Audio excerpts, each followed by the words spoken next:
హైదరాబాద్ లో గ్యాస్ సిలిండర్ల అక్రమ దందాకు చెక్ పెట్టారు టాస్క్ ఫోర్స్ పోలీసులు. కమర్షియల్ గ్యాస్ సిలిండర్లని బ్లాక్ మార్కెట్ లో విక్రయిస్తున్న ముఠా గుట్టు రట్టు చేశారు. ఒక సిండికేట్ గా ఏర్పడి నిబంధనల్ని తుంగలో తొక్కి సాగిస్తున్న ఈ చీకటి వ్యాపారంపై పోలీసులు మెరుపు దాడి చేశారు. ప్రధాన సూత్రధారితో పాటు మరో 10 మందిని అరెస్టు చేసి 400కు పైగా సిలిండర్స్ ని సీజ్ చేశారు. అఫ్జల్గంజ్ ప్రాంతానికి చెందిన metro HP gas dealer Mohammed Amir ఈ దందా నడిపిస్తున్నట్టు గుర్తించారు పోలీసులు.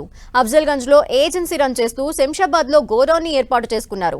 పంజాగుట్టలో అక్రమంగా మరో గోడౌన్ ఏర్పాటు చేసుకుని చీకటి దందా కొనసాగిస్తున్నాడు అమీర్. ఒక్కో కమర్షియల్ గ్యాస్ సిలిండర్ ని ఏకంగా 6,000 రూపాయలకు హోటళ్లు, రెస్టారెంట్లకి అక్రమంగా తరలిస్తున్నాడు.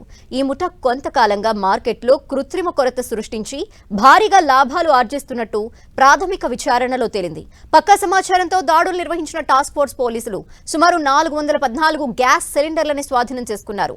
ఈ దందాలో ప్రధాన సూత్రధారి డీలర్ అమీర్ తో పాటు మరో 10 మందిని అరెస్ట్ చేసినట్టు పోలీసులు అలాగే Hyderabad task force DCP Vaibhav Gaikwad Raghunath తెలిపారు.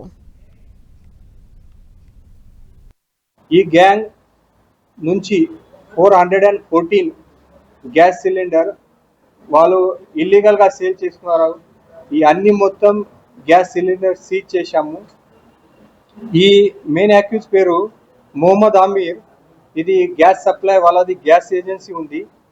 శంషాబాద్ లో వాళ్ళ గ్యాస్ గోడౌన్ ఉంది. వాళ్ళ ఆఫీస్ ఈ అఫ్జల్గంజ్ లిమిట్ లో ఉంది. రెగ్యులర్ లైసెన్స్ గ్యాస్ సిలిండర్స్ ఈ జనరల్ పబ్లిక్ లో మరియు కమర్షియల్ షాప్ లో సేల్ చేయాలి. అదే కాకుండా వాళ్ళు ఇక్కడ ఈ గ్రేవ్ యార్డ్ పంజాగుట్ట దగ్గరికి గ్రేవ్ యార్డ్ లో డంప్ చేస్తున్నారు. అక్కడ నుంచి వాళ్ళు బ్లాక్ మార్కెట్ లో ఆక్వా ప్రైస్ లో సేల్ చేస్తున్నారు. ఈ మొత్తం పని ఇల్లీగల్ ఉంది. అది ఆల్రెడీ మన పబ్లిక్ పానిక్ మోడ్ లో ఉన్నారు.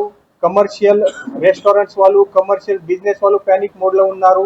Domestic public panic mode